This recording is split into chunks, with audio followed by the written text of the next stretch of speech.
तो आज हम शुरू करेंगे 9वें श्लोक से, 10वें अध्याय के 9वें श्लोक से। तो 9, 10, 11 तीन श्लोक हम लोग साथ में लेंगे। ठीक है, तो पहले मैं पढ़ देती हूँ। इसमें कृष्ण ही बोल रहे हैं। वो कहते हैं, वे निरंतर मेरे में मन लगाने वाले और मेरे में ही प्राणों को अर्पण करने वाले भक्तजन सदा ही मेरी भक्ति की चर्चा द्वारा आपस में मेरे प्रभाव को जानते हुए गुण और प्रभाव सहित मेरा कथन करते हुए संतुष्ट होते हैं और मुझ में ही निरंतर रमण करते हैं। उन प्रेम पूर्वक भजने वाले भक्तों को मैं वह तत्व ज्ञान रूप योग देता हूं जिससे वो मुझे प्राप्त होते हैं। और हे अर्जुन, उनके ऊपर अनुग्रह करने के लिए ही मैं स्वयं उनके अंतःकरण में एक ही भाव से स्थित हुआ अज्ञान से उत्पन्न हुए अंधकार को प्रकाशमय तत्व ज्ञान रूप दीपक द्वारा नष्ट करता हूं। तो कह तो एक ही बात रहे हैं, पर हम इसको समझते हैं, समझेंगे तो बहुत अच्छा लगेगा। देखो, शुरुआत में उन्होंने सबसे पहले बोला कि निरंतर मेरे में मन लगाने वाले। अब देखो, हम पहले यहाँ पे एक शुरू करते हैं कि मन, हमारा जो मन है, अगर हम ध्यान से देखें तो मन की एक टेंडेंसी है कि जो सबसे नीचे होता है, हमारी हमारी जिंदगी में बहुत सारी चीजें चल रही होती है, लेकिन जो हमारी लाइफ में प्रॉब्लम चल रही होती है ना, वो जाके वहां बैठता है। मन की गति का ये है, जैसे पानी है, हम बोलते हैं ना, अगर पानी गिराए तो जो सबसे लोएस्ट पॉइंट होगा पानी वहां जाके गिरेगा, वो पानी की टेंडेंसी है। यही चीज हमारे मन की है। हमारी लाइफ में 100 चीजें सही चल रही हो, लेकिन अगर एक खराब चल रही है, तो अगर आप उसको डायरेक्शन नहीं दोगे, अगर आप उसको ध्यान नहीं दोगे, तो वो वहीं जाके बैठेगा। अभी ना कुछ लास्ट वीक ही एक किसी का फोन आया था मेरे पास, एक जानकार है, तो बहुत परेशान है, बहुत दुखी है। क्या हुआ, बेटी को 2 साल हो गए शादी को, अभी बच्चा नहीं हो रहा, इस चीज की परेशानी है। बेटे की प्रमोशन नहीं हो रही जॉब में, इस चीज की परेशानी है। मैंने कहा, अच्छा ये बताओ 2 साल पहले क्या था? तो जब तब बात किया था तब क्या प्रॉब्लम था कि बेटे की शादी नहीं हो रही, ये प्रॉब्लम था, और बेटे की जॉब नहीं लग रही, ये प्रॉब्लम था। उससे पहले क्या प्रॉब्लम था? तो हमेशा कोई ना कोई प्रॉब्लम रहता ही है, और ऐसा नहीं है कि ये प्रॉब्लम सॉल्व हो जाएंगी तो कुछ और प्रॉब्लम नहीं आएगी, है ना। तो साधना कैसे कर सकते हैं? आप बोलते हो साधना करो, क्रिया योग करो, मेरे तो अभी इतनी लाइफ में प्रॉब्लम्स है, मैं कैसे करूं? तो वही बात है, मन कहाँ है? सबसे नीचे जाके।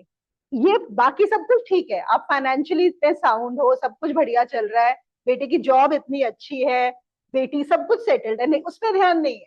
कहाँ ध्यान है कि ये नहीं हो रहा, जो नहीं हो रहा। तो ये मन की टेंडेंसी। अब देखो, मन को कब जो है मन ऊपर जाता है, ये तो हमारा मन, जैसे मैंने बोला, टेंडेंसी क्या है, नीचे ही जाने की टेंडेंसी है उसकी।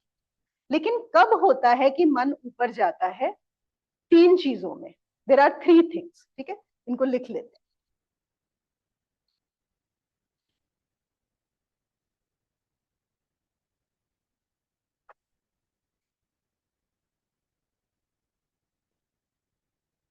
नेचुरल टेंडेंसी क्या है? नीचे जाना।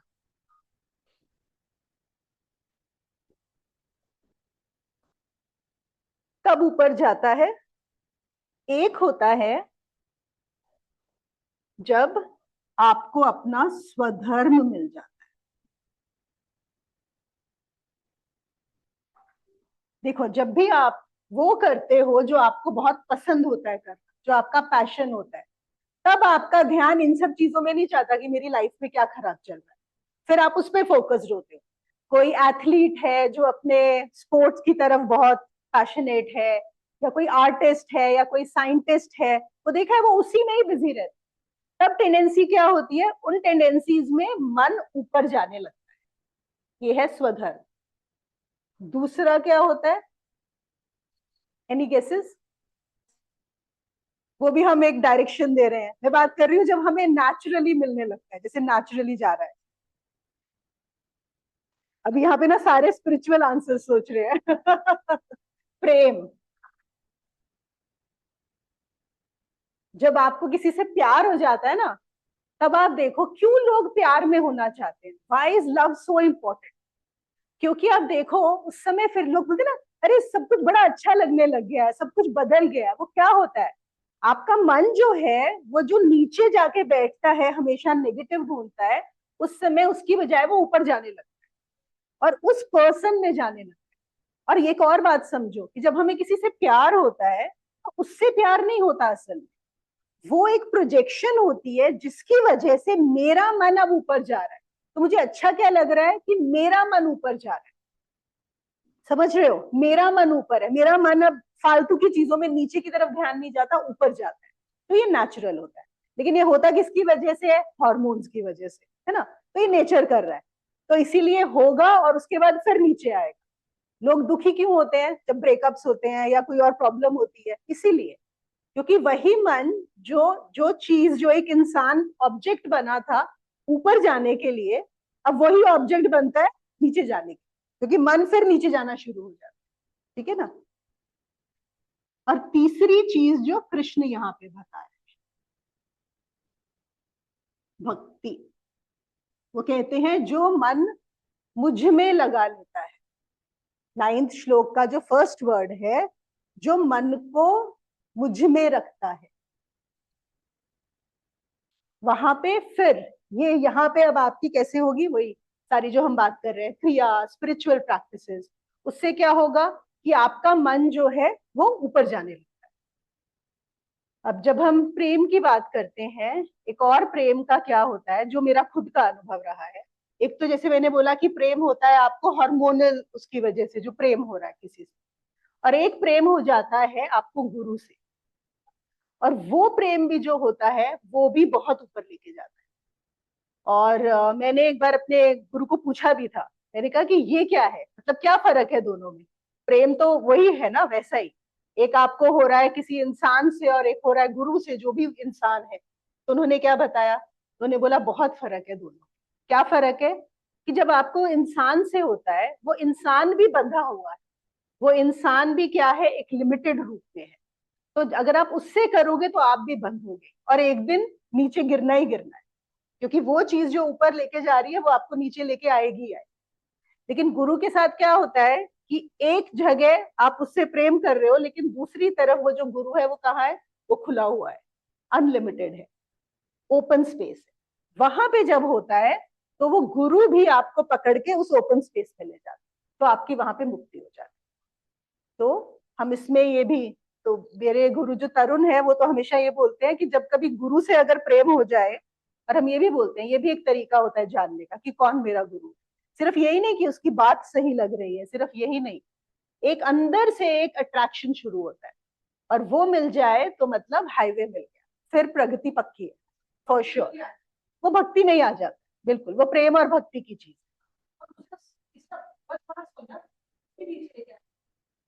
देखो स्वधर्म में अगर आपको अपॉर्चुनिटी ना मिले अपना स्वधर्म करने की, तो आपका मन परेशान होगा।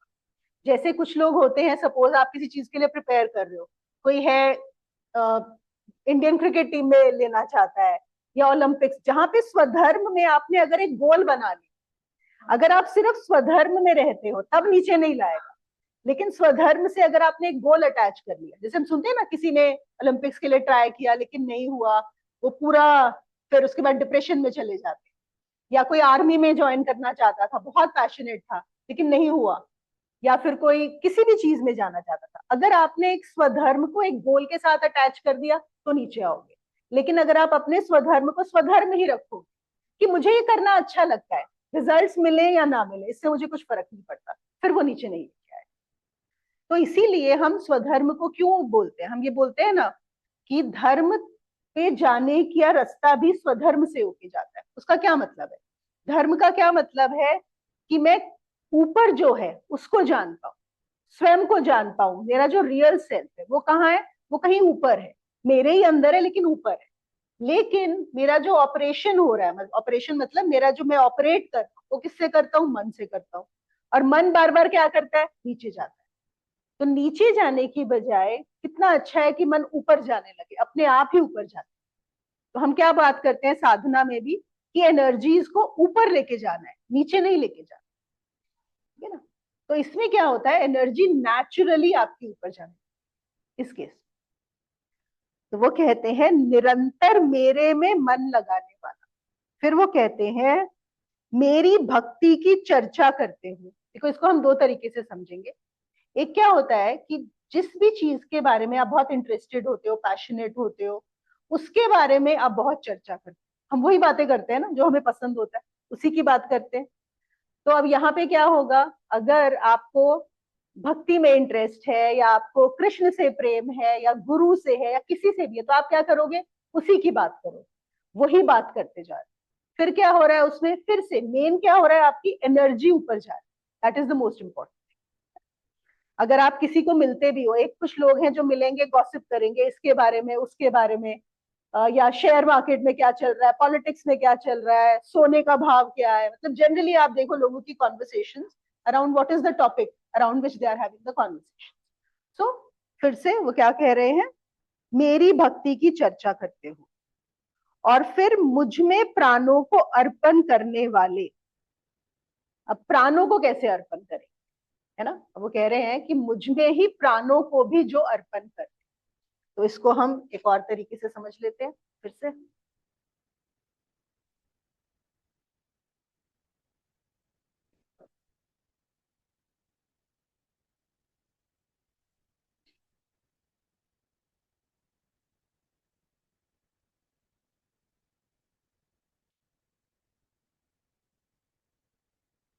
फिल्म में ये समझ लेते हैं तो हमें ये तीनों श्लोक समझ में आ जाए।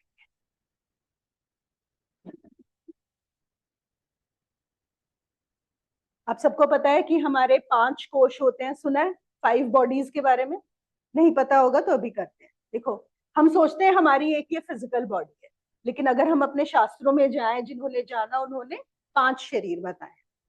तो बाहर हमारा जो होता है वो होता है अन्नमय कोश, ये जो फिजिकल बॉडी, ये जो हमारा शरीर है ना,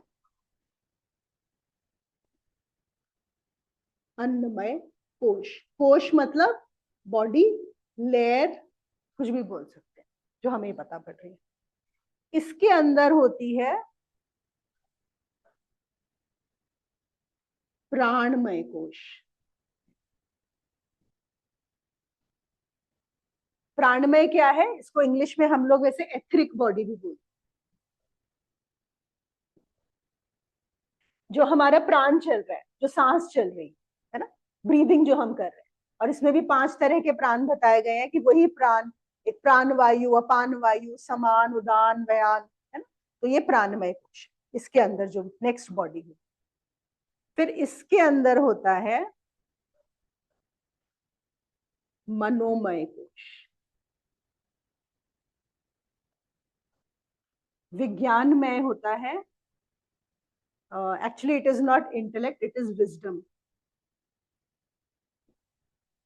एक डिफरेंस होता है इंटेलेक्ट में और विजडम, बुद्धि में और प्रज्ञा।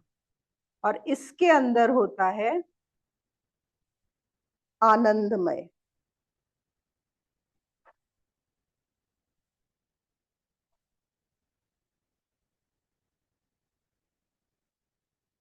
ब्लिस।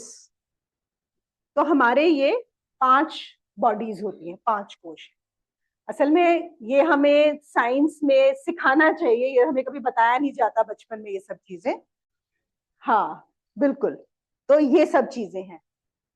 तो अब इसमें क्या होता है, देखो ये हमारा जो अन्नमय कोश, ये फिजिकल बॉडी। फिजिकल बॉडी क्या, अन्न मतलब ये अन्न से बनी है सारी। देखा जाए जब एक बच्चा माँ के गर्भ में जाता है, उसके बाद जो बड़ा हो रहा है, जो ये बॉडी बन गई, सारा खाना ही है, ये कुछ नहीं है, सिर्फ खाना है और कुछ भी नहीं, सिर्फ अन्न है। अब देखो, अभी आप ये पी रहे हो, ठीक है, जब ये रखा हुआ है ग्लास में पानी, तो आप क्या बोलते हो, अगर मैं पूछूं कि आप कौन हो, तो आप उस पानी को इंक्लूड करोगे कि ये मैं हूं? लेकिन अभी आपने पानी पी लिया, अब आप बोलोगे कि ये मैं भी हूं, लेकिन अंदर ना वो पानी भी है, वो अलग है, वो मैं नहीं हूं, ऐसा बोलोगे? अभी वो मैं हो गया। सोचो, अभी वो ग्लास में पानी था, वो आपसे अलग था, और अभी वो पानी मैं हो गया। अभी जो खाना है, अभी हम प्रसाद खाएंगे, अभी वो प्रसाद मैं नहीं हूं, लेकिन थोड़ी देर के बाद ही वो प्रसाद मैं हो जाऊं। तो वो मैं क्या है, ये बड़ा सोचने की बात है कि क्या है। वो मैं ये, तो इसका मतलब या तो वो अभी भी मैं है या फिर वो मैं है ही नहीं। दो ही ऑप्शंस हो सकते हैं, या तो वो जो प्रसाद है, जो पानी है, मैं है ही नहीं, और अगर वो थोड़ी देर बाद मैं हो जाएगा इसका मतलब वो अभी भी मैं ही है, मुझसे अलग नहीं है। इस पे भी मनन करना। तो ये है अन्नमय कोश जो सिर्फ अन्न से बना। फिर प्राणमय हमारा ब्रीदिंग का जो पूरा का पूरा प्रोसेस चलता है, और फिर आता है मनोमय। अब यहाँ पे हम दो तीन बातें समझते हैं कि ये जो हमारा मनोमय कोश है, हम सब अपने, हम बात भी क्या कर रहे थे, मन नीचे जाता है, हम अपने मन से बड़े परेशान रहते हैं ना, मन हमारे काम भी आता है और हमें दुखी भी करता है। अब मन को नियंत्रित करने का जो सबसे अच्छा तरीका होता है वो क्या होता है कि अगर हम इस प्राणमय कोश पे काम करें। प्राणमय पे क्यों हमारे यहाँ प्राणायाम, ब्रीदिंग, योग पे इतना ज्यादा महत्व, वो इसीलिए है क्योंकि ये इन दोनों को जोड़ता है। अभी इतना तो काफी लोगों को समझ में आने लगा है कि बॉडी को ठीक करने के लिए भी ब्रीदिंग करते हैं कि नहीं करते।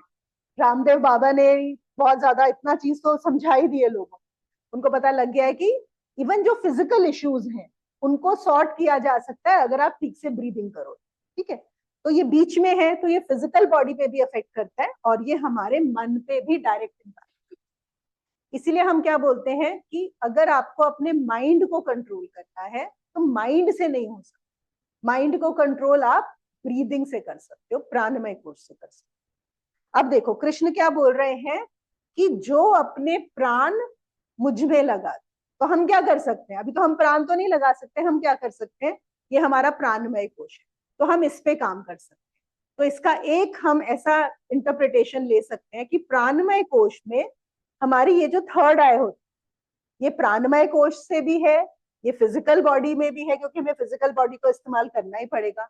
अगर हम अपना पूरा ध्यान, पूरे प्राण यहाँ लगा, हमने पिछले पहले भी किया था ना कि ये जो थर्ड आई है ये वो द्वार है बाकी सब कोशों का, बाकी सब रेल्म्स का, बाकी सब लेयर्स का। तो हम क्या कर सकते हैं कि इस शरीर का इस्तेमाल करते हुए पूरा ध्यान इस थर्ड आई पे लगा, अपने प्राणों को यहां लेकर जाएं, तो उससे क्या होगा, फिर जो कृष्ण बोल रहे हैं आगे की चीज, वो आगे का रास्ता, वो आगे की जर्नी हमारे लिए इजी हो जाएगी। ये समझ में आई बात कि हम क्या कर रहे हैं, हम मन को भी उनमें रख रहे हैं। मन को भी कैसे होगा, अब मन पे कंट्रोल आएगा तभी तो ऊपर जाएगा, मन में प्रेम आएगा तभी तो ऊपर जाएगा उनके प्रति, और हम प्राणों को भी यहाँ पर, और जब भी हम कोई भी बात कर रहे हैं तो क्या कर रहे हैं, उसी की चर्चा हो रही है, उसी की बात हो रही है। तो ये सब चीजें जो है ले जाने में, वो कहते हैं वो ही मुझ में निरंतर रमन करते हैं, तभी हम रह पाएंगे, तभी हम उसको जान पाएंगे और उसमें रह पाएंगे। फिर वो कहते हैं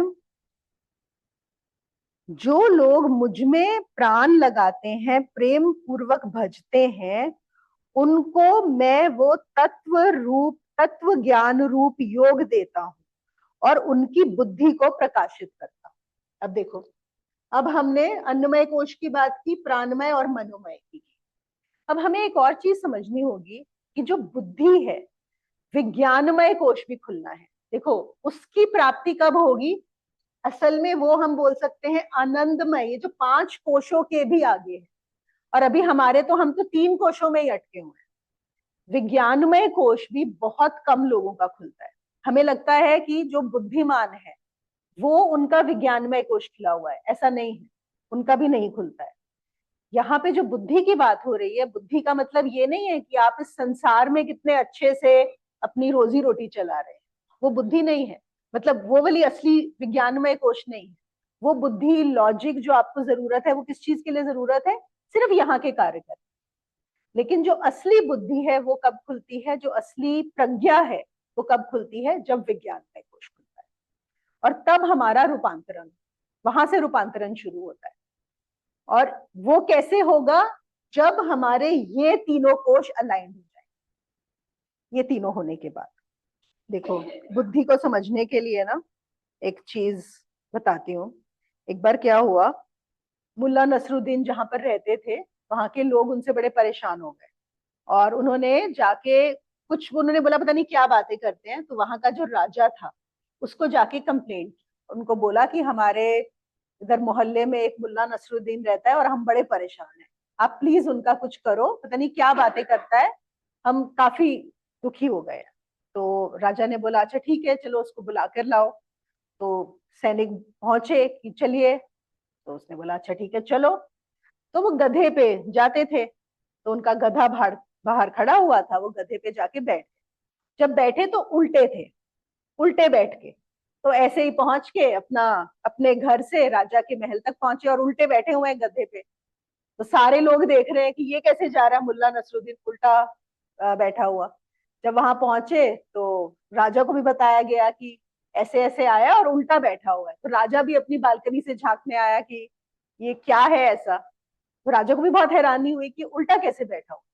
उसने बोला कि अरे तुम आए तो हो, लेकिन तुम उल्टे क्यों बैठे हुए हो गधे के ऊपर। तो मुल्ला ने बोला नहीं मैं उल्टा नहीं बैठा हुआ। कहते कैसे, कहते गधा उल्टा खड़ा हो, मैं तो सीधा बैठा हुआ हूँ। ये सिर्फ देखने का पर्सपेक्टिव है, ये आपका नजरिया है, आपको लग रहा है कि मैं उल्टा बैठा हुआ हूँ, असल में गधा उल्टा खड़ा हो। कहते जब मैं घर से बाहर निकला तो मैंने देखा कि गधा जैसे खड़ा हुआ था, मैं जाके सीधा बैठ गया उसके ऊपर। मैंने सोचा अभी गधे को क्यों परेशानी करनी है कि उसका मुंह इस तरफ करो, तो वो जैसे बैठा। तो देखो ये होती है बुद्धि। बुद्धि का क्या है, लॉजिक। लॉजिक कैसे हम अपने हिसाब से कैसे भी लगा सकते है कि नहीं, कि ये तो पर्सपेक्टिव ही है ना देखने का। तो बुद्धि जब तक हम इस्तेमाल करेंगे तब तक क्या होगा, कोई भी देखो, कोई भी शास्त्र भी बताए जाते हैं, हम कोई चीज भी सीखते हैं, उसमें डर क्या होता है कि हम अपने हिसाब से उसको इंटरप्रेट करते हैं कि नहीं करते, हम अपनी बुद्धि के हिसाब से करते हैं। जैसे मैंने आप लोग को पहले भी बताया था कि जब सूफीज में साधना कराई जाती है, तो साधना कराने के हर 6 महीने के बाद एक उनकी बुक होती है, उनको वो दी जाती है और बोला जाता है अब इसका इंटरप्रिटेशन करो। तो वो इंटरप्रिटेशन करते हैं। फिर 1 साल बाद कराई जाती है, फिर कराई जाती है, 7 बार वो लोग उसका इंटरप्रिटेशन करते हैं। और जब उनको ज्ञान हो जाता है, जब गुरु को लगता है कि अब ये समझ गया है, फिर उसको बोला जाता है कि अब तू पढ़, तूने क्या करा। और जब वो पुराना पढ़ता है तो उसको समझ आता है कि वो था क्या और वो क्या उसको इंटरप्रेट कर रहा है। और हर बार जैसे जैसे बुद्धि बदलती जाती है उसका इंटरप्रिटेशन बदलता जाता है। तो उस बुद्धि की बात नहीं हो रही यहाँ पर, बुद्धि की वो नहीं है बात, किसकी है, प्रज्ञा की। और वो प्रज्ञा कब होगी, और वो ज्ञान जो है जब विज्ञानमय कोश मिलेगा। और उस प्रज्ञा का क्या मतलब है, सबसे बड़ा मतलब ये है डिफ्रेंशिएट कर पाना सत्य में और असत्य, कि सच क्या है और क्या सच नहीं है। व्हाट इज द ट्रूथ, जो हम सत्य और असत्य की बात करते हैं उसको समझना, बस वही प्रज्ञा। और अगर उस प्रज्ञा को समझ लिया, उसके अलावा आपने कोई और बुद्धि अर्पित की हो या नहीं करी हो, उससे कुछ भी फर्क नहीं। ओशो ने यहाँ पे इसी श्लोक का एक और जो है इंटरप्रिटेशन दिया है। जैसे हमने बात किया कि प्राणों में जो प्राणों को लगा देता है उसी भक्ति में है, मेरी ही चर्चा करता है और मेरी ही बात करता है वो। तो एक तो है कि हम बाहर से कर रहे हैं है ना, ये सब हम क्या कर रहे हैं, एक साधक की दृष्टि से देख रहे हैं कि मैं क्या कर सकता हूँ, मैं तो यही कर सकता हूँ कि मैं सिर्फ उसी की बात कर रहा हूँ, अपने प्राणों को साधना कर रहा हूँ और उसके बारे में सोच रहा हूँ। फिर उन्होंने बताया एक होता है ये सब करने वाला जो वो जान चुका होता है, और उसके लिए उन्होंने बुद्ध का एक एग्जाम्पल दिया है। उन्होंने बोला सिर्फ ये नहीं है कि कोई बाहर बाहर से कर रहा है, ये जो बाहर बाहर से कर रहा है वो भी अभी किस लेवल पे हो रही है, अभी तो तुम साधक लेवल की बात कर। तो जब बुद्ध बहुत तपस्या कर रहे थे, आप लोगों ने सुना होगा, उनके साथ और 5 लोग भी थे। बुद्ध तपस्या करते थे और 5 थे, और वो पांचों जो है बुद्ध को बहुत मानते थे। और क्यों मानते थे, क्योंकि बुद्ध ने बहुत एक्सट्रीम तपस्या की, मतलब अपनी पूरी बॉडी को सुखा लिया था, जो भी कोई उनको आसन प्राणायाम बताए गए थे उनको बहुत ज्यादा डीपली करते थे। तो उन लोगों को लगता था कि हाँ ये बहुत बड़े हैं, ये सबसे बड़े तपस्वी। फिर क्या हुआ, बुद्ध का एक समय आया जब उन्होंने रियलाइज किया कि इस शरीर को तपाने से कुछ नहीं होने वाला, ये नहीं है, तो उन्होंने बंद कर दिया। तो जब उन्होंने वो बंद कर दिया तो वो जो 5 लोग थे उनको लगा कि ये तो भ्रष्ट हो गया है, इसको तो अब तो ये खाना भी खा लेता है, ये तो पूरी इतनी ज्यादा तपस्या भी नहीं कर रहा है, ये तो भ्रष्ट हो गया। तो वो उनको छोड़ के चले गए 5।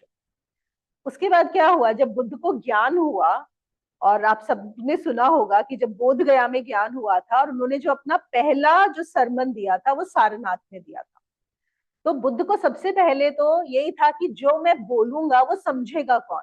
ये आप लोगों ने कथा सुनी होगी कि वो बिल्कुल चुप हो गए थे बहुत दिनों तक। उसके बाद देवता जन आए ऊपर से नीचे और उन्होंने बोला कि नहीं आप बोलिए, कोई तो होगा जो समझेगा आपकी बात। तो फिर वो सोचने लगे, तो उनको लगा कौन समझेगा, तो उनको लगा शायद वो जो 5 है ना वो मेरी बात समझ पाएंगे, क्योंकि वो मेरे साथ थे, वो भी तपस्या कर रहे थे। Maybe they will understand what I want to share. तो इसलिए बुद्ध बोध गया से सारनाथ तक गए। और जब सारनाथ में वो जब जा रहे थे, दूर से पता पड़ता ना कि कोई आ रहा है, और ये पांचों बैठे हुए थे। उन्होंने देखा कि दूर से बुद्ध आ रहे हैं, तो उन्होंने बोला अरे वो भ्रष्टी सिद्धार्थ आ रहा है यहाँ पे, हम तो उससे बात भी नहीं करेंगे, उसने तो साधना ही छोड़ दी थी। एक होता है, एक सोच होती है, हम उससे बात नहीं करेंगे। पांचों ने डिसाइड किया। तो वो दूर से कहते हैं, कथा है देखो समझने की बात है, वो दूर से बुद्ध आ रहे हैं। कहते आते आते बाय द टाइम बुद्ध वहां पहुंचे, पांचों गिर गए उनके पैरों में, पांचों के पांचों। मतलब जैसे जैसे वो पास आते गए उनकी वो कम होती चली गई, वो नहीं नहीं हम इससे बात नहीं करेंगे, नहीं करेंगे। फिर एकदम शांति होने लगी और बाय द टाइम बुद्ध पहुंचे तो पांचों गिर गए। और फिर उन्होंने बोला कि उन्होंने बताया भी, कहते कि उन्होंने हमने सोचा था कि हम आपसे बात नहीं करेंगे, कि आपने तो तपस्या छोड़ दी थी, लेकिन आप जैसे चल रहे थे, आपके जैसा चेहरा था, आपके जो जेस्चर्स थे, आपको देख के ही लगा कि आपको कुछ हो गया है, there is a difference about, तो हम रह ही नहीं पाए। तो ओशो कहते हैं कि इसका एक और मतलब ये भी है कि जब बोल रहे हैं ना जो मुझ में ही रमन करता है, उसकी बात में, उसके चलने में, उसके उठने बैठने में, तो उसको कहना नहीं पड़ेगा। जैसे एक फूल है, जब खिल गया उसको जाके अनाउंस नहीं करना पड़ेगा कि मैं खिल गया हूँ, उसको बोलना नहीं पड़ेगा मेरे अंदर खुशबू आ रही है, वो अपने आप महसूस हो, वो अपने आप फलित। तो इसका एक एक तरीका है ये भी करने का। देखो बुद्धि के विषय में इन्होंने एक और चीज बताई है, क्योंकि इस श्लोक में हमारा एक और जो फोकस है वो क्या है, विज्ञानमय कोश। वो जो बोल रहे हैं कि जो मुझ में प्राणों को लगाएगा, मेरी ही चर्चा करेगा, उसके लिए मैं वो ज्ञान खोल देता हूं। मतलब जो पहले 3 काम कर रहा है, जो अन्नमय कोश पे, प्राणमय कोश, मनोमय कोश से, वो हमारे हाथ में है उस चीज को, उस पे काम करना, जो हम साधना से कर सकते हैं, हम एफर्ट लगा सकते हैं। और फिर एक बात क्या है, हमने पिछले श्लोकों में भी की थी कि कृष्ण ने बोला था ना कि जो मेरी तरफ चल रहा है मैं उसकी तरफ चल रहा हूं। तो कृष्ण कहाँ है, वो अंदर है। कृष्ण मतलब वो जो ब्रह्म रूप है, वो कहाँ है, आनंदमय कोश के अंदर से भी। तो हम जा रहे हैं बाहर से, हम उसको अंदर जाने की कोशिश कर रहे हैं, वो अंदर से बाहर हमारे लिए, है ना। तो इसीलिए वो कहते हैं कि मैं उस ज्ञानमय कोश को खोल देता हूं। हम नहीं खोल सकते। अगर हम सोचे कि मैं उसको खोल लू, नहीं, हम सिर्फ ये 3 चीजें ही कर सकते हैं, हमारी तरफ से यही एफर्ट हो सकता है, बाकी एफर्ट उनकी तरफ से होगा। तो और वो जब खुलेगा विज्ञानमय कोश, तब हमें चीजें, तब हमारी प्रज्ञा खुलेगी, तब हमें चीजें अलग तरीके से समझ आएंगी। तब तक जो बुद्धि है वो हमारी बुद्धि हमें आनंद की तरफ नहीं लेकर जाती। जिस चीज को हम बुद्धि बोलते हैं, कौन सी बुद्धि, विज्ञानमय कोश वाली बुद्धि ही हमें आनंद में लेके जाएगी। वही आनंदमय कोश की ओपनिंग होगी, उससे पहले नहीं होगी। इसीलिए हम जॉय की बात करते हैं, सुख की बात करते हैं, क्योंकि सुख के साथ दुख आ जाता है। हर चीज, मतलब एक चीज ऊपर जाती है और नीचे चली जाती है। आनंद एक ऐसी स्थिति है जहां पर कोई भी पोलैरिटी नहीं, वो अपने आप में पूर्ण होता है। और वो आनंद की तरफ जाने के लिए विज्ञानमय कोश का खुलना बहुत जरूरी है। उस ज्ञान से जब जानोगे वही परमात्मा, वो उस कोश, वहां पर जो समझ में आएगी। उससे पहले जो समझ में आ रहा है वो तुम्हें संसार समझ में आ रहा है, और जब वहां से उसी संसार को देखोगे तो वही संसार में परमात्मा नजर आएगा।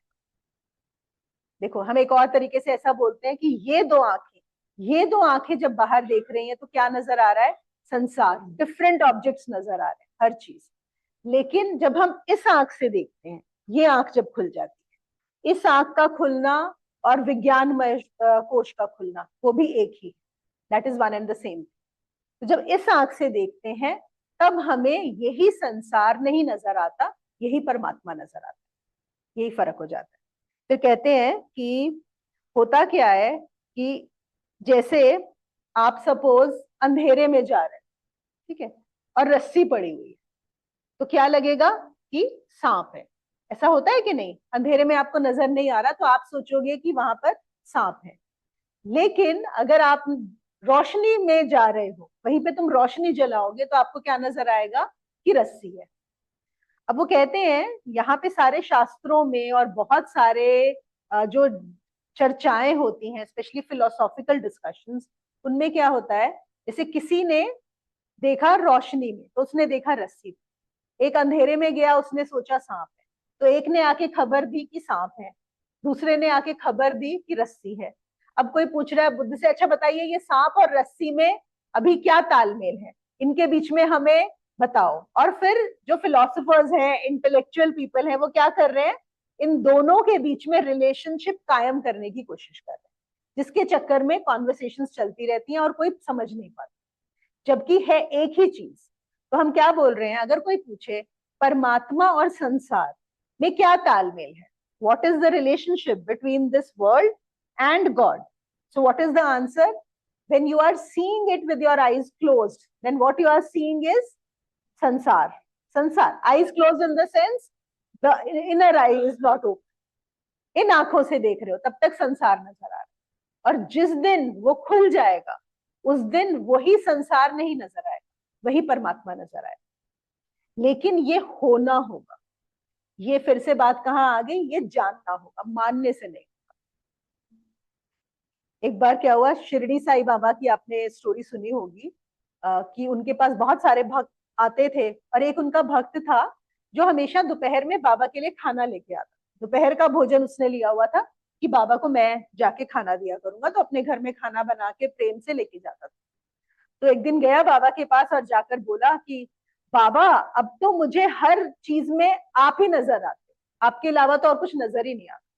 तो बाबा ने बोला अरे बहुत अच्छी बात है, अगर मैं ही नजर आता हूँ तुझे तो अब ऐसा कर, तू कल से खाना लाया मत कर, तू खाना अपना घर में बना के रखना, मैं ही आ जाऊंगा खाने। तो उसने बोला बाबा आप आएंगे? उसने बोला हाँ मैं ही आ जाऊंगा ना खाने। बोला अच्छा ठीक है। तो अब वो दोपहर में खाना बना के बैठ गया, बाबा की वेट कर रहा था। तभी एक कुत्ता आया, और कुत्ता जो है बार बार कोशिश कर रहा था वो खाना खाने की, और ये कुत्ते को भगा रहा था कि ये मैंने बाबा के लिए खाना रखा है, तू कहाँ से, तू क्यों आ रहा है। वो फिर पर कुत्ते ने झपट्टा मार के कुछ उठा ली एक रोटी, तो इसने खूब उसको कुत्ते को पीटा लकड़ी लेके और उसको भगा दिया। तो उसने बोला अरे पता नहीं बाबा कहाँ रह गए, क्या हो गया, चलो मैं ही जाता हूँ। तो जब गया बाबा के पास तो देखा बाबा को चोट लगी हुई थी। तो उसने बोला अरे बाबा आपको क्या हो गया, आपको किसने मारा? कहते तूने ही तो मारा। कहते मैंने कब मारा? कहते अरे मैं कुत्ता बन के आया था, तूने मुझे खाना ही खाने को नहीं दिया, तूने मुझे भगा दिया। कहते अच्छा आप थे? कहते तूने ही तो बोला था कि बाबा हर चीज में अब आप नजर आते हो, तो जब मैं कुत्ता बन के आया तो कैसे नजर नहीं आया? कहता अच्छा नहीं वैसे तो आप आते हो लेकिन कुत्ते नहीं आते। अब इससे रिलेट करो, रामकृष्ण परमहंस की मैंने थोड़े दिन पहले स्टोरी शेयर की थी कि एक बार माँ के लिए प्रसाद बना था, काली माँ को भोग लगाने के लिए, और उन्होंने एक बिल्ली को खिला दिया वहां। और वहां के लोगों ने कंप्लेंट किया कि तुमने बिल्ली को क्यों खिला दिया, मतलब ऐसे कैसे कर सकते हो, एक मूर्ति को भोग लगने वाला है माँ को, बिल्ली को खिला दिया। मैंने बोला मुझे तो बिल्ली में ही माँ नजर आ रही थी, तो मैं क्या करता, मैंने बिल्ली को खिला दिया यहाँ पे, लेकिन उसे कुत्ते में नजर। तो उसने बोला सॉरी बाबा सॉरी, अब कल से ये गलती नहीं होगी, तो कल आना। उसने बोला अच्छा ठीक है। अब कल फिर से वो खाना बना के बैठा, तो फिर क्या हुआ, एक कोढ़ी आ गया दरवाजे पे, और कोढ़ी ने बोला कि मुझे बहुत भूख लगी है, खाना खिला दो। उसने बोला ये तो मेरे बाबा के लिए खाना है, तुझे कैसे दे दूं? तो फिर वही गड़बड़, है ना। तो बात क्या है कि जब तक जान न, इससे क्या पता पड़ता है कि वो मान के ही बैठा, सिर्फ मान लिया है उसने कि बाबा हर उसमें है, पर अभी नजर नहीं आ रही, जाना नहीं। तो जब तक जानेंगे नहीं तब तक ऐसा ही होगा।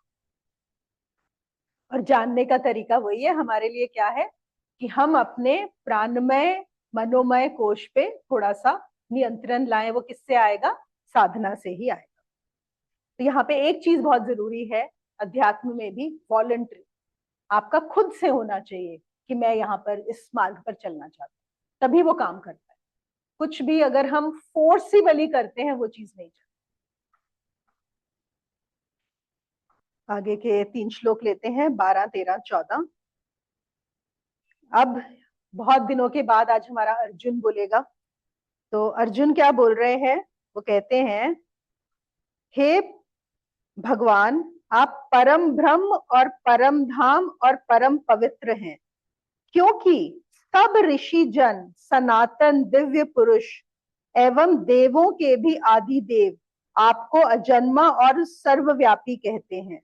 और देव ऋषि नारद, असित, देवल ऋषि और महर्षि व्यास सब आपके लिए ऐसा ही बोलते हैं, और आप भी ऐसा ही बोलते हैं। और हे केशव, जो कुछ भी आप ये कहते हैं मैं सत्य मानता हूं। आपको, आपके स्वरूप को ना दानव जानते हैं और ना देवता ही जानते हैं। तो वो क्या कह रहे हैं कि हाँ, आप जो हैं उसको सब लोग ऐसा ही कहते हैं। आप जो अपने बारे में बता रहे हो, सारे ऋषियों ने ऐसा ही बोला है। देखो, अभी यहाँ पे एक हमें साइकोलॉजिकल चीज समझनी होगी इस चीज। बहुत ही, ये बहुत मजेदार श्लोक है। अगर मैं देखूं, ज्यादातर से अब गीताओं में इसके ऊपर ज्यादा फोकस नहीं किया है, इसको एक एक दो दो लाइन में खत्म कर दिया। लेकिन एक बड़ी इंटरेस्टिंग चीज यहाँ पे आती है। आपने देखा है कि कभी कभी, और आप लोगों ने सबने नोटिस किया होगा, या आपने किया होगा, या आपके साथ किसी ने किया होगा, जब हमें किसी को कोई मैसेज देना होता है which we are not sure, हम बोलते हैं मालूम है वो तुम्हारे बारे में ऐसा बोल रहा था।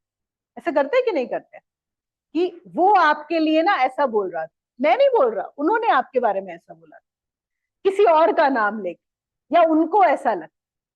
अब देखो हम क्या कर रहे हैं, मतलब हमें श्योर नहीं है, this is not my thing, I am not sure about, तभी तो हमें दूसरे के नाम देना पड़ रहा है। अगर आप सपोज एक बहुत अच्छी कोई मिठाई खाओ और आपको बहुत स्वाद आया, अब आप किसी को बताओगे कि वो मिठाई बहुत अच्छी है, तो आप ये बोलोगे कि मिठाई बहुत टेस्टी है, मजा आया, या आप ये बोलोगे कि उसने बोला था ये मिठाई बहुत अच्छी है इसलिए बहुत अच्छी है। जब आपका अपना अनुभव है तो आप खुद से बोलोगे ना कि ये बहुत अच्छा है। अब यहाँ पे अर्जुन क्या कह रहा है, अर्जुन कह रहा है वेद व्यास ऐसा बोलते हैं, नारद मुनि ऐसा बोलते हैं, महर्षि ऐसा बोलते हैं, वो भी ऐसा बोलते हैं। इससे हमें क्या पता लगता है कि अर्जुन ने अभी भी खुद से नहीं जाना। अगर खुद से जानता तो उसे ये सब विटनेसेस की क्या जरूरत है, हमें दूसरों को लाने की क्या जरूरत है कि वो ऐसा बोल रहे हैं आपके बारे में। इसलिए मैं भी मानता हूं, मैं भी मानता हूं। तो यहाँ पे बात क्या आ गई, अभी भी वो मान रहा है, जान नहीं रहा। और मानने और जानने में बहुत बड़ा गैप होता है। कभी कभी लाइफ टाइम्स निकल जाते हैं और वो गैप फिल नहीं होता मानने और जानने में, है ना। तो ये बात हमें बहुत ज्यादा, हमारे पास ना ज्यादातर लोग ऐसा ही करते हैं कि खुद का अनुभव नहीं होता, दूसरे का ही एग्जाम्पल देके बताना चाहते हैं। इसीलिए अर्जुन भी यहाँ पर ये कर रहे है ना। अगर सपोज हम सूरज के आगे खड़े हुए हैं और हम बोलेंगे कि हाँ सूरज, मैं ये बोलूंगी देखो सूरज निकला हुआ है क्योंकि सतीश कह रहा है कि सूरज निकला हुआ है, या मुझे खुद नजर आ रहा है सूरज निकला हुआ है। लेकिन अगर कोई वहां पे अंधा खड़ा होगा और उसको बोला जाएगा कि सूरज निकला हुआ है, सतीश उसको बोले सूरज निकला हुआ है, तो वो बोलेगा कि हाँ सतीश बोल रहा है सूरज निकला हुआ है इसलिए सूरज निकला हुआ है, क्योंकि मेरा खुद का अनुभव नहीं है। तो ये चीज जाननी बहुत ज्यादा जरूरी है कि जब तक आपका खुद का अनुभव ना हो जाए, यहाँ पर इस सत्य में आपका ही अनुभव काम करेगा, आपका जानना काम करेगा, मानना काम नहीं। और हमारी बुद्धि जो होती है, विज्ञानमय कोश वाली नहीं, जो हमारी मन वाली बुद्धि होती है, उसको बड़ी जल्दी होती है जान, है ना। और वो जान तो नहीं सकती, तो वो क्या कर लेती है, मानने को ही जानना समझ के, क्योंकि वहां पे अहंकार है, ईगो जो है वो कहाँ है, मन में ही है ना। वो चाहता है कि बस मेरा हो गया, पता लग जाए, है ना, इसलिए होता है। अब यहाँ पे देखो एक और बात है, अब जैसे उन्होंने बोला, एक और फर्क क्या होता है कि जब तक आप मानोगे, अब अर्जुन कह रहा है कि ये लोग बोल रहे हैं इसलिए मैं आपको मान रहा हूँ, अब अर्जुन के ही जो चचेरे भाई थे, एक थे भाई नेमिनाथ, वो तीर्थंकर भी हैं जैनिस के। तो वो जो थे वो कृष्ण को नहीं मानते थे, वो नहीं मानते थे कृष्ण। तो यही अर्जुन अगर व्यास की बात मान के इनको मान रहा है कि ये महर्षि हैं, तो नेमिनाथ की बात सुनेगा तो ये हो जाएगा कि नहीं, है कि नहीं। तो जब तक हम मानेंगे तब तक हमारी सोच को बदला जा सकता है। We can not be sure until then. कोई और हमें आके उससे भी ज्यादा अच्छा लॉजिक या आर्गुमेंट देगा तो हमारी सोच बदल जाएगी, है ना। तो ये तो डर हमेशा रहेगा ही रहेगा।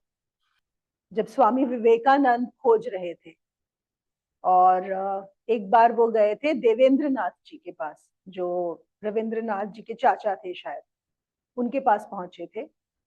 और उन्होंने बोला कि उन्होंने सुना था कि इनको पता है, ये काफी सबसे बड़े ज्ञानी है वहां पर।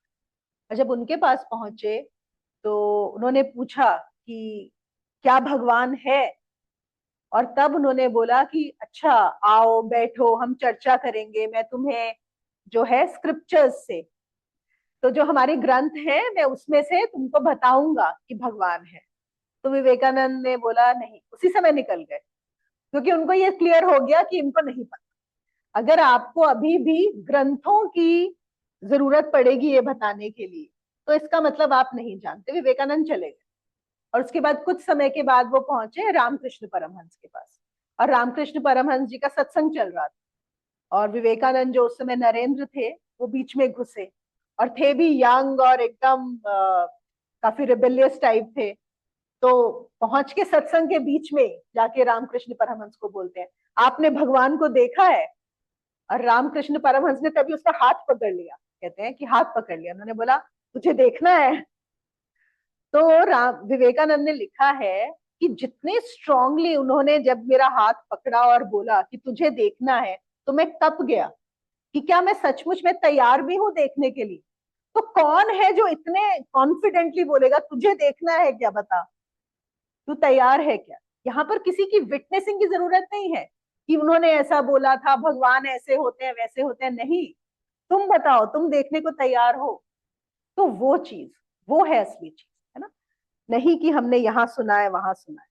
कहते हैं कि जब तक विटनेसिंग की जरूरत पड़े, तुमको किसी और का एग्जाम्पल देना पड़े कि वो ऐसा करते हैं, वो ये करते हैं, मतलब अभी तुमने नहीं जाना। तो यहाँ पर वो यही बताने की बात कर रहे हैं कि अर्जुन अभी भी मानने पर ही है, जानने पर नहीं पहुंचा है। पर वो तो हम जानते ही हैं, क्योंकि अगर जान गया होता तो गीता या खत्म हो गई होती, समाप्त हो जाती, है ना। और देखो, हम मानते भी उन्हीं चीजों को हैं जिन पर हमें शक होता है ना। जिस चीज की हमें श्योरिटी है, हम कभी ऐसे बोलते हैं मैं मानती हूं कि सूरज उगता है, ऐसे तो नहीं बोलती। बोलते हैं सूरज उगता है, but we say I believe in God. Do you see how our language is? I don't say I believe in sun. I don't say I believe in this body. But then I may say I believe that I'm not this body. The moment I say I believe or I believe not, that means I'm not sure. I don't know. तो बात belief की नहीं है, उससे कहीं ऊपर की बात है। बिल्कुल कोई आर्ग्यूमेंट रह ही नहीं जाता उसके बाद, कोई नहीं रह जाता। आर्ग्यूमेंट कब तक है?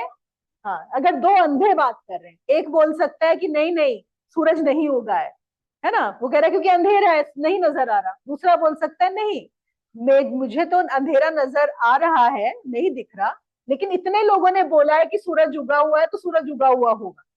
लेकिन एक्चुअली दोनों में फर्क ज्यादा नहीं है, क्योंकि क्या है, जाना नहीं है कि सूरज उगा हुआ है कि नहीं उगा है, isn't it? लेकिन हम एक और चीज बोलते हैं कि जो बोल रहा है कि हाँ मुझे नहीं नजर आ रहा, मैं अंधा हूं, वो शायद जल्दी समझ जाए कि सूरज उग जाएगा।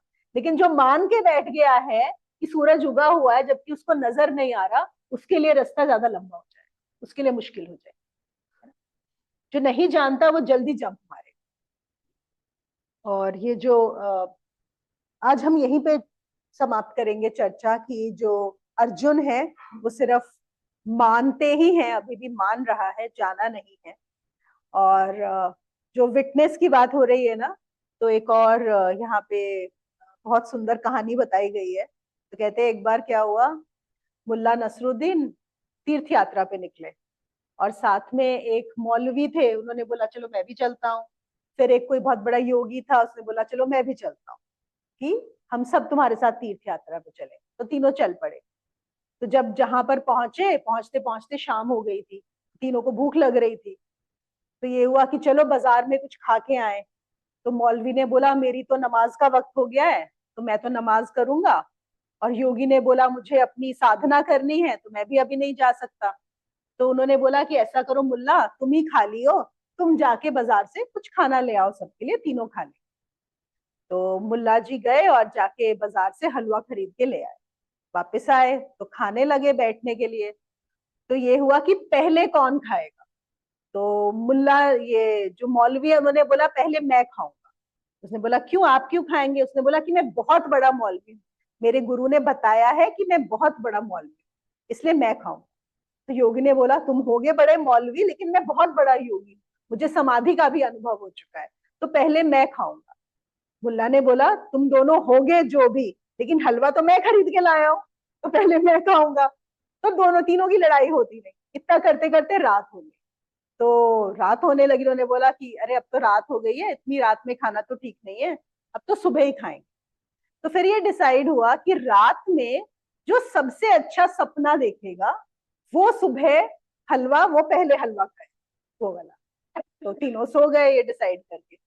तो सुबह उठे तीनों लोग। तो मौलवी ने बोला कि जो हमारे मेरे सपने में तो मोहम्मद आए थे, और उन्होंने बोला कि तू बहुत बड़ा मौलवी है, तू सबसे अच्छा है, तो बस उन्होंने मुझे ये बता दिया था, इसलिए मैं खाऊं। तो योगी ने बोला कि आए होंगे मोहम्मद, मेरे उसमें तो जो है मेरे गुरु आए, और उन्होंने बोला कि तू जितना बड़ा योगी है ना, और कोई है ही नहीं इससे बड़ा योगी, तो तू ही सबसे अच्छा है। तो ये बात कर रहे थे, फिर उन्होंने मुल्ला की तरफ देखा। तो मुल्ला ने बोला देखिए, मेरे गुरु आए और उन्होंने बोला कि मुल्ला तू उठ और हलवा खा ले। तो मैं तो उठा, हलवा खा चुका हूँ, विटनेस की जरूरत नहीं है ना। तो वो दोनों विटनेस लगाते रहे, मेरे गुरु ने ऐसा बोला, मेरे मोहम्मद ने ऐसा बोला, उसने बोला मैंने तो हलवा खा लिया। तो यहाँ पे बात यही है कि मान के नहीं बैठना है, विटनेसिंग नहीं चाहिए, खा लो, जान लो खुद से, किसी की जरूरत है। तो अगले उसमें जो हमारे आगे वाले श्लोक आएंगे, वहां पर हम देखेंगे अर्जुन का थोड़ा सा बदलता हुआ रुख, जहां पे वो वो जानेगा ये बात कि मैं सिर्फ मान रहा हूं, जानता नहीं, और मुझे कैसे बताओगे आप। तो हम करेंगे आगे, आज यहीं पे क्लोज करें। मानना और जानना सबसे बड़ा टॉपिक है ये। बहुत बहुत अच्छा था। वैसे क्लियर था, लेकिन आज आपकी स्टोरी से तो टोटली क्लियर हो गया। मतलब बहुत अच्छा था। मेन यही टॉपिक रहा आज का। हाँ यही था बिल्कुल, मानना जानना। और दूसरा अगर हम देखें कि जो हमारा मन है, हमारा मन कैसे नीचे ही जाता है, तो हमें कैसे कि वो ऊपर की यात्रा करे। और मन जब ऊपर की यात्रा करेगा, वही जो है हमारी एनर्जी राइज होगी, तभी हमारे ये जो बाकी कोश है ना, वो खुलेंगे। अगर हम देखो, एक तो मैंने कोशों को ड्रॉ किया है ऐसे, जो सब एक के अंदर एक है। एक और तरीका है कि हम एक के ऊपर एक ले सकते हैं। तो हम अगर हम वैसे ड्रॉ करें, तो सबसे नीचे होगा हमारा अन्नमय, फिर आएगा प्राणमय, फिर मनोमय, फिर विज्ञानमय। तो वो ऊपर ऊपर ऊपर। तो हमारी एनर्जी को अगर हमें रेज करना है ना, तो वो जो मन हमारा नीचे की तरफ जा रहा है, उसको हमें ऊपर की तरफ लेके जाना है। जितना वो ऊपर की तरफ जाएगा, तो वो वाले कोशों के अंदर पेनिट्रेट कर पाए, तभी खुल पाएगा। मतलब ऐसे है कि ये सब कुछ पहले भी आ चुका है, लेकिन आगे आगे ना और इनको डिफाइन कर करके और क्लैरिटी आती जा रही है। मतलब हाँ। पूरी गीता में, गीता के एंड तक तो पूरा ही सबका दिमाग पूरा शार्प हो जाएगा इन चीजों में। क्या है, देखो हमारे अंदर, देखो ज्ञान तो वही छोटा सा है, वही दो चार बातें हैं जो हर बार होती है ना। लेकिन प्रॉब्लम क्या है, अज्ञान इतना ज्यादा भरा हुआ है, इतनी ज्यादा कंडीशनिंग जो गलत हुई हुई है, उसको हटाने के लिए बार बार वही बातें करनी पड़ती।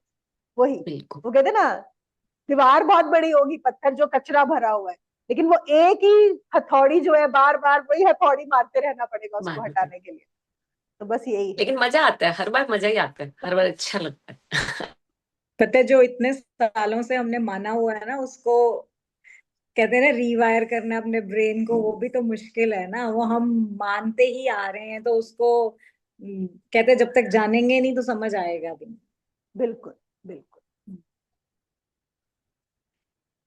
देखो, हमारी जो सबसे बड़ी प्रॉब्लम, अगर हम अध्यात्म मार्ग की बात करें, तो हमारी जो मेमोरी है, हमने जो समझ लिया है ऑलरेडी, जो सीख लिया है, जो हमारी कंडीशनिंग है, वो इतनी स्ट्रांग हो चुकी है, वो इतनी सॉलिड हो चुकी है, और हम उससे आइडेंटिफाइड।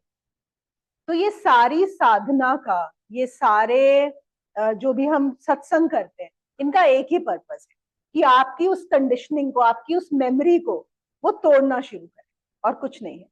जब तक हम उस एक मेमोरी से आइडेंटिफाइड हैं, तब तक हम सीमित रहेंगे, तब तक हम लिमिट रहेंगे, तब तक हमारी लाइफ जैसी चल रही है वैसे ही चलती जाएगी, उसी पैटर्न में।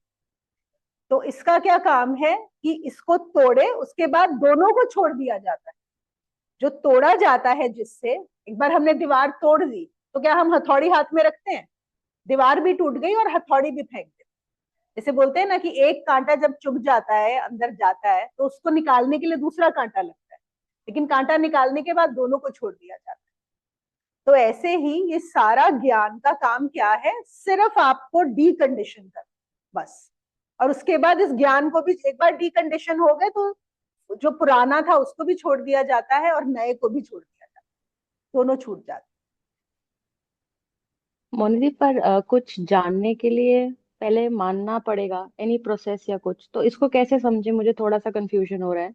कोई भी चीज हम जानते हैं, जानना चाहते हैं, तो प्रोसीजर होता है, या आप कहीं से तो शुरू करते हो और वो मानने से ही होता है, फिर आप एक्सपीरियंस करते हो वेदर ट्रू और नॉट। तो फिर मुझे उसमें थोड़ा कंफ्यूजन हो रहा है कि मानना कब तक सही है और कब तक नहीं। बहुत अच्छी चीज पूछी। बिल्कुल, मानना भी जरूरी है, ऐसा नहीं है कि मानने बिना काम चलेगा। लेकिन देखो, मानना कितना जरूरी है, ये तुमने बिल्कुल सही सवाल पूछा। कहाँ तक? अब देखो, हम जब साइंस में एक्सपेरिमेंट करते, सबको पता है, सबने साइंस में एक्सपेरिमेंट किए होंगे। उसमें सबसे पहले क्या होता है? हाइपोथेसिस। करेक्ट? हम एक हाइपोथेसिस लेते हैं, और फिर हम अपने एक्सपेरिमेंट को कंडक्ट करते हैं, और फिर कंडक्ट करने के बाद हम बोलते हैं the hypothesis has been proved correct और इनकरेक्ट। करेक्ट? लेकिन हम हाइपोथेसिस को ही ट्रू ही तो मान के नहीं बैठ जाते ना, पहले से ही नहीं करते ना बिना। लेकिन हम यहाँ पर क्या करते हैं, अगर आप देखो, ज्यादातर मैक्सिमम लोग, हम यहाँ पर हाइपोथेसिस को ही ट्रू मान के बैठे हो। इसलिए बार बार बोलना पड़ता है कि मानने से काम नहीं चलेगा, जानना भी पड़ेगा। हमने क्या सोचा कि भगवान है, हम तो भक्ति कर रहे हैं, भगवान को मानते हैं, हमने तो मान लिया, बस हाइपोथेसिस को ही मान लिया बिना एक्सपेरिमेंट किए। तो यहाँ पर भी आपको कुछ तो लेना ही पड़ेगा। आप कोई हाइपोथेसिस लोगे, कोई भी साधना लोगे, किसी भी एक गुरु को लोगे, या कोई ग्रंथ लोगे, कोई भी चीज, लेकिन फिर क्या है, बस सिर्फ उसका रोल हाइपोथेसिस जितना ही है, दैट इज इट। बाकी जो 90% काम है वो एक्सपेरिमेंट में होगा। खुद का एनालिसिस करते रहो, मतलब व्हाट यू आर, जो आप मान रहे हो उसका एनालिसिस करते रहो। हाँ, शायद यही मतलब होगा कि, मतलब वही कि किस लिमिट तक, क्योंकि एक लिमिटेड लाइफ स्पैन होता है। आप माने ही जा रहे हो, माने ही जा रहे हो, एंड यू आर वेटिंग कि मुझे कुछ होगा, एक्सपीरियंस होगा या सही होगा। तो वो है, या फिर हम अपना चेंज एनालिसिस कर सकते हैं कि हम जो ये बातें बोली जा रही है क्या हमें हो रहा है। ये तरीका हो सकता है मनी। देखो, ये जो एक्सपेरिमेंट करने का तरीका है वही सबके लिए अलग है। वो एक्सपेरिमेंट होगा चाहे प्राणायाम और ध्यान करके, वो एक्सपेरिमेंट होगा सेल्फ इंक्वायरी करके। जो तुम एनालिसिस बोल रहे हो वो क्या है? सेल्फ इंक्वायरी है, कि मैं अपने आप में देखूं, जानूं कि कैसे है, क्या है। अगर अभी जो कृष्ण ने भी बोला, कि वो जो कृष्ण बोल रहे हैं, अगर मैं उसको हाइपोथेसिस ले लूं, या ये एक हाइपोथेसिस है, शायद सत्य होगा, अब मुझे कैसे उसको एनालाइज करना है, कैसे उस चीज को समझना है। खुद की इंक्वायरी, क्या मेरी बुद्धि इतनी तीक्ष्ण है? वो कब हो सकता है? ज्यादातर वो विज्ञानमय कोश जब खुल जाता है, उसके बाद वो बहुत आसान हो जाता है प्रोसेस करना। उससे पहले हमें योग साधना करनी पड़ती है, वो हमारा एक्सपेरिमेंट होता है, उससे हमें कुछ कुछ अनुभव होते हैं। तो इसीलिए वही मार्ग आ जाते हैं, यहाँ पर घूम फिर के बात वही आ जाती है कि आपको एक मार्ग लेना होगा और उस पर चलना पड़ेगा, उसको जानने के लिए। और फिर क्या होगा, सपोज शालिनी चली उस मार्ग पे, शालिनी का आ गया हाइपोथेसिस इज करेक्ट, शालिनी ने जान लिया, ठीक है। अब क्या शालिनी का जानना श्वेता का जानना हो सकता है? नहीं हो सकता, है ना। अगर श्वेता को करना है तो श्वेता सुनेगी कि हाँ शालिनी मेरी फ्रेंड है, शालिनी ने जान लिया, अब वो कह रही है ये सत्य है, अब उसके लिए भी वो हाइपोथेसिस हो, उसके लिए भी वो रिजल्ट नहीं होगा, अब उसको भी अपना मार्ग चलना पड़ेगा। तो ये एक बहुत इंडिविजुअल प्रोसेस है, it can not be a collective thing कि एक ने जान लिया तो सबने जान लिया, ऐसा नहीं होता। हर किसी को अपने आप करना पड़ेगा, और जब तक खुद से ना जानो तब तक मानना नहीं है। अगर कृष्ण भी आ जाए आपके सामने और बोले कि बस यही है, तो भी वो क्या है, तब भी हाइपोथेसिस ही लेना है, तब भी मानना ही समझना उसको, जब तक खुद से ना जानो। हाँ जी दी, मैं सविता। हाँ जी सविता। और एक मैंने ये पूछना था, जब भी मैं मेडिटेशन करती हूँ ना, मैं लॉस्ट हो जाती हूँ, मुझे पता ही नहीं चलता क्या हो रहा है, उसके लिए क्या करूँ मैं? ठीक है, देखो कुछ नहीं कर सकते, अगर लॉस्ट हो गए तो हो गए, जब भी वापस आओ तो फिर अपना जो है ध्यान जो भी आप कर रहे हो उसको करो। ऐसे कभी कभी दोबारा बीच में स्टेट्स आ जाती है। हाँ, नहीं तो दोबारा से शुरू करूँ फिर? जैसे कुछ पता ही नहीं होता मुझे बिल्कुल भी। तो आप कौन सी वाली प्रैक्टिस कर रहे हो, कौन सा वाला ध्यान कर रहे हो जिसमें खो जाते नहीं, पहले तो मैंने वो किया था आपका शहद वाला, हो? वो ओके। 3-4 दिन किया, उसमें 2 बार ही हुआ मेरा क्लियर, उसके बाद नहीं हुआ। फिर वो मेरा बीच में छूट गया, तो फिर आपने वो किया था ना अभी, भैरव विज्ञान विज्ञान भैरव, तो हाँ, वो किया, तो एक दिन वो नहीं हुआ बिल्कुल जिस दिन आपने किया, तो अगले दिन मैंने किया तो फिर हो गया। कल क्या फिर बिल्कुल नहीं हुआ कल? कोई बात नहीं, ये इस ध्यान में ऐसी कोई बात नहीं है, अगर नहीं भी हुआ तो कोई दिक्कत नहीं है। पर हाँ, कुछ कुछ होते हैं, जैसे मैंने बोला कि अगर आप सपोज बॉडी अभी आपने अपनी आधी जलाई है, उसके बाद आप खो गए, और कई बार माइंड में रह जाता है कुछ ये चीजें, तो अपना उसको क्लोज कर लो, मेंटली क्लोज करना बड़ा जरूरी है जो भी आप शुरू करो ध्यान को। तो अगर आपको लगे कि आपका माइंड कहीं अटक गया है, कई बार शहद वाले ध्यान में भी ऐसा होता है कि सपोज आपने शहद पूरा आप नीचे लेके आ रहे हैं और फिर आप खो गए, और फिर आपको लगेगा अरे मेरी बॉडी के अंदर तो कुछ है, ऐसा फीलिंग हो सकता है कभी, या फिर ये आपकी फीलिंग बॉडी हुई अभी आज। नहीं, अभी मेरे को ये फीलिंग नहीं हुई कि मेरी बॉडी के अंदर कुछ है, ऐसे ही कल भी कोई फीलिंग नहीं हुई करने के बाद, पर लॉस्ट हो जाती हूँ मैं, उसके बाद नहीं होती कोई फीलिंग। बस फीलिंग नहीं हो रही तो कोई बात, नो प्रॉब्लम। अगर फीलिंग हो तो उसको क्लोज कर। तो नहीं, फिर इसके लिए कुछ ऐसा कि वो करो तो ये लॉस्ट होने वाली प्रॉब्लम वो हो जाए? देखो लॉस तो जितना आप अगर एक संकल्प लेके बैठे कि मैं पूरा ध्यान अपना इसमें रखूंगी, मैं लॉस्ट नहीं होंगी, जैसे कई बार हम योग निद्रा में भी ऐसा ध्यान देते हैं कि नींद आ जाती है कि मुझे सोना नहीं है, तो ये संकल्प लेके, बस संकल्प ही ले सकते हैं, उसके बाद भी हो जाओगे तो हो जाओगे, कोई बात नहीं, करते रहो, करते करते भी ठीक हो जाते हैं। हाँ, थैंक यू जी। उसमें परेशान मत हो कि अरे मैं लॉस्ट हूँ, कोई बात नहीं। Thank you ji. Most welcome. लगता है सबके हो गए हैं, तो ठीक है, अब हम 2 मिनट मौन करके ये ऑनलाइन सेशन क्लोज करें।